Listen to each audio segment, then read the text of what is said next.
नवाजिश channel पर आप सभी का स्वागत है। मेरा नाम है नवाजिश।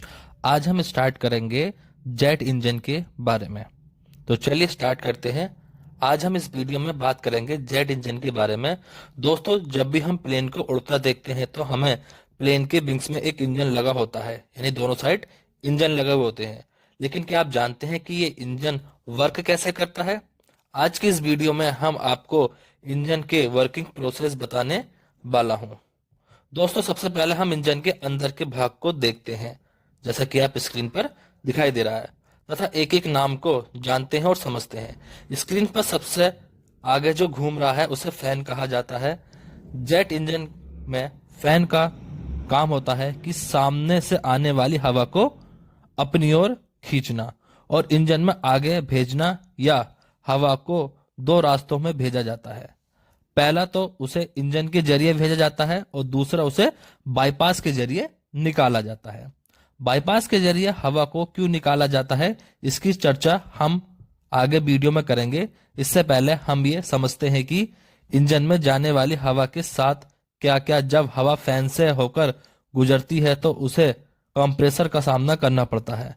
कंप्रेसर क्या होता है कि हवा के दबाव को बढ़ा देता है, जिससे उसकी स्पीड और टेम्परेचर दोनों बढ़ जाती हैं। आखिर ये हवा के दबाव को बढ़ाता कैसे है? यहाँ पर ध्यान देने वाली बात यह है कि कंप्रेसर में दो तरह के ब्लेड्स लगाए जाते हैं। एक को रोटर और दूसरे को स्टेटर कहा जाता है।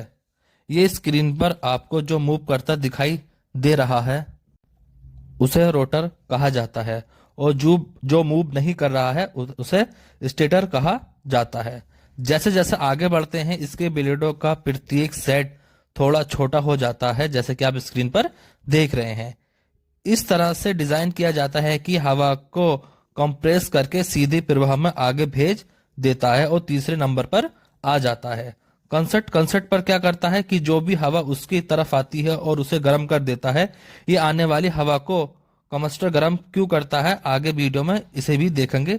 इससे पहले हम ये समझते हैं कि इसे गर्म कैसे किया जाता है। इससे गर्म करने का प्रोसेस थोड़ा कॉम्प्लिकेटेड होता है। यहाँ पर हवा के ईंधन के कंसेशंस को इधर बहुत रखना ही आवश्यक होता है, क्योंकि हवा हीट होने के बाद काफी तेज गति से आगे बढ़ रही होती है। इस केस में कमस्टर के बारे में बहुत सारे भाग होते हैं, जिसमें डिफ्यूजर पहला भाग होता है। डिफ्यूजर क्या करता है कि कंप्रेसर से तेज गति से निकालने वाली हवा को धी कर देता है, जिससे उसे जलाना आसान हो जाता है। उसके बाद कमस्टर से हवा निकलने के बाद सीधे वह टरबाइन में जाती है। टरबाइन में एयरफॉइल के आकार के ब्लेड की एक श्रृंखला होती है, जो कंप्रेसर में ब्लेड के समान होता है।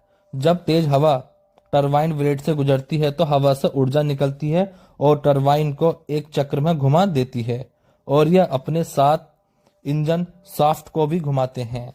और इसी इंजन शाफ्ट के कंप्रेसर को फैन जुड़ा होता है। जब टरबाइन की स्पीड बढ़ती है तो फैन हवा तेज खींचने लगती है। हवा को कमस्टर में गर्म किया जाता है। आप ये भी समझ चुके होंगे, क्योंकि टरबाइन को गर्म करने की मदद से घुमाया जाता है। जब हवा टरबाइन से आगे बढ़ती है तो उसे नोजल से बाहर निकाला जाता है। दोस्तों, इस प्रतिक्रिया का अंतिम चरण नोजल ही होता है। नोजल असल में इंजन की निकास नली है, और ये तेज गति वाली हवा पीछे की ओर निकालती है, और यहाँ पे न्यूटन का थर्ड लॉ काम करता है।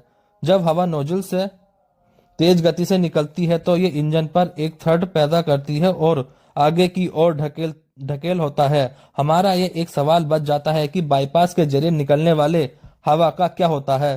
तो चलिए उसको भी चर्चा में समझ लेते हैं। इंजन में जाने वाली हवा जब नोजल से बाहर निकलती है तो वह गर्म होती है। उसी जगह से बाईपास एरिया को मिक्स करके बाहर निकल जाती है। दोस्तों, बाईपास एयर जेट इंजन को ठंडा रखने में भी मदद करता है।